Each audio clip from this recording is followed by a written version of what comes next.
Good morning and welcome to Morning Java, brought to you as always by Get Go Cafe and Market, where right now you can get 2 breakfast croissant sandwiches for $6. Matt, I love my bread, and there's lots of bread on these breakfast sandwiches. Yeah, a lot of bread for not much bread. If that's too much carbs for you, though, that's a good one. $3.99. Get the regular combo, hash browns, coffee, breakfast sandwich. Can't beat it. Fills Old you school, up. gotta love it. But let's talk about the new school, and that is right now. It's fantasy football. Everybody, happy Labor Day weekend. Yes. It's time to talk about the draft. Preseason is done with. We're counting down to opening night on Thursday. It's awesome times.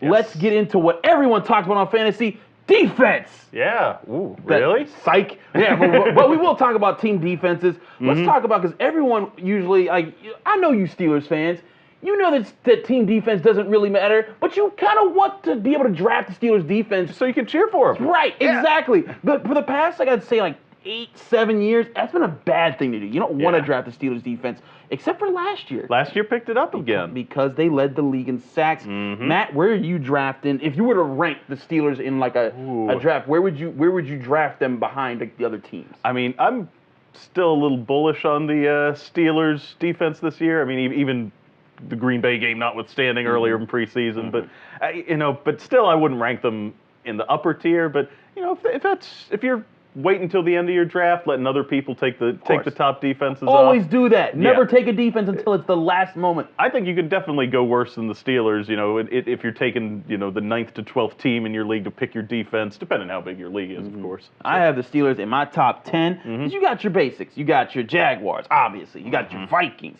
You got your Saints. I even say the Falcons and the Eagles. But the Steelers are going to fall somewhere under where the Ravens are right now, because they're going to get the sacks. And I'm telling you, with the speed on the field, they're going to get a little bit more turnovers this year. I think it's a big year to pick them. But don't do so until the pick before you get your kicker.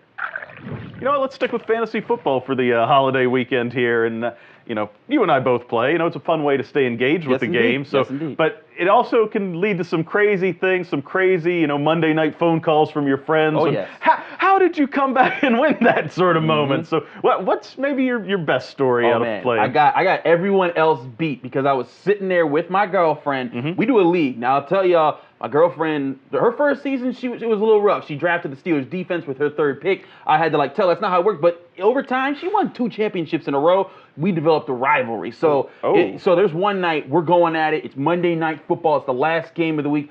She is and we do fractions in our league. So .001, that's a thing. So sure enough, she goes up by 0.2 points. So now I'm like, well, this is over unless, because she has Drew Brees, and so unless Drew Brees can for some reason lose 3 yards. So what happens? The Saints get an interception. They need to run out the clock. Kneel down, they kneel take down. 3 knees. Oh, no. I win by 0.1, and she's like, "This is the worst rule in football. This is a dumb game." It really is. She was so mad. Come on, they should score those like in college where that's team yardage that- loss. That's a different debate. But it was hilarious. I mean, my great win like that. Yeah, it was nothing on the deadline like that. I actually won a fantasy football matchup on a Wednesday. Oh, because of an adjustment? In a playoff, because you get those Wednesday midweek adjustments when they look and see. And what happened was my defense got awarded an extra sack because they said, in fact, I think it might have been Drew Brees was the quarterback. They said it was actually a loss of 1 instead of getting back to the line of scrimmage. All of a sudden, I'm into the finals in my league on a Wednesday.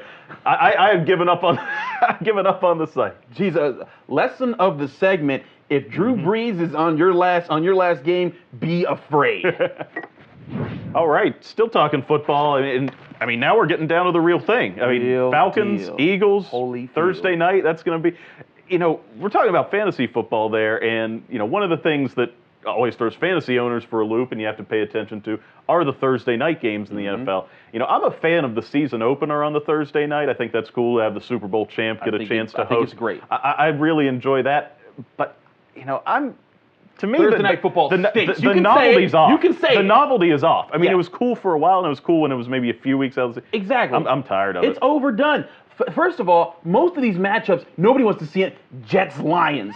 Who cares? Now, unless the Jets somehow become good with Sam Darnold and their defense comes back alive and the Lions become a playoff team, when's that going to happen? Then maybe that. But a lot of those matchups are bad. They're Thursday night. They don't get as much time to prepare. It puts a lot of players who don't get to the rest from their bumps and bruises, and throughout the season, more at risk. And this is where I come after the NFL, and they say we care about player safety, yet they want to make 18 game regular seasons, and they want to have Thursday night football. Thursday night's great for the opening day of the season and maybe your occasional holiday like Thanksgiving and stuff like that for a special. But every week, come on, man, no one wants that. I love 1 o'clock Sunday. I just finished brunch, got out of church, watched the football game. Here's the thing I would go for when we're talking about player safety, that sort of thing.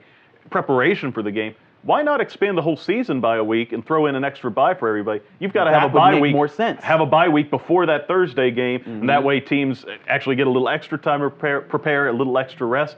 I think that would be a much better way. You'd probably get better quality games out of it. However, if they go to an 18-game schedule, now we're dragging football season from August through to mid-January before they hit the playoffs. Yeah, and that's the other talk about is how far into February do you want to take the Super Bowl? Right. And as far as, and I'm sure NFL owners, they want to find more ways to maximize their money. It's what Goodell's always been about. But common sense solutions aren't part of the deal usually, Matt. Nope. I like your idea of an extra bye week and not an extra game, but I think NFL owners, they're just going to figure out whatever way. And I'm telling you this right now, for the conversation of the 18-game regular season, only way this happens is if the players say we're okay with this in the NFLPA. But right now, they're at a standstill. And we know that's a no-hoper unless they cut the preseason back to two. I mean, that's what it's going to come down to. And I think everyone would be happy to see less preseason games. I sure would. All right. Well, Labor Day weekend, it is the unofficial end of summer. Public pools are closing. Kids are back in school. Is fall your favorite time though for sports? I mean, are we heading out of summer and into the best time of year? There is no doubt. One starts to get it falls like that nice, comfortable temperature. It's no longer 95 and 86. It's getting down to the low 70s, high 60s for a little while. The fresh cut grass is nice. Kids are in school, which means they're out of your hair for a little bit. I don't have any kids yet, but that's for family men like yourself. That's totally a benefit. Yep. I think the other thing, football is a great time to get like the year started. For me, I was in school for 17, 20 some years. I don't even know. About 20 years of school from kindergarten to law school. And for the longest time, football meant the start of the year. I could get things going.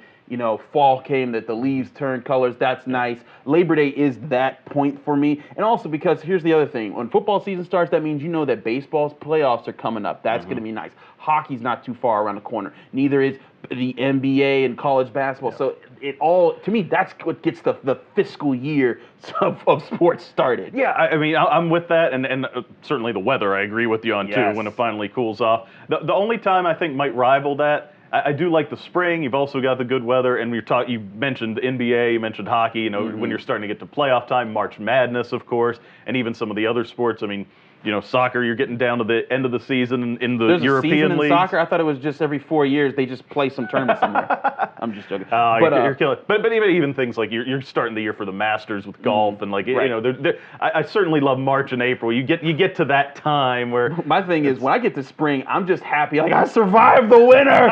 It's finally not freezing anymore. Thank you, Jesus. But that's where I come. And then it's like so that part of spring I appreciate. But other than that, man. Plus there's March Madness. So that's the second best to me. But still football, man. Right. That's where football. I get it in. I love the NFL too. It's my favorite league. And college football, which kicks off. True. We got that going on. But hey, hope you guys have a happy Labor Day too. Enjoy your fall.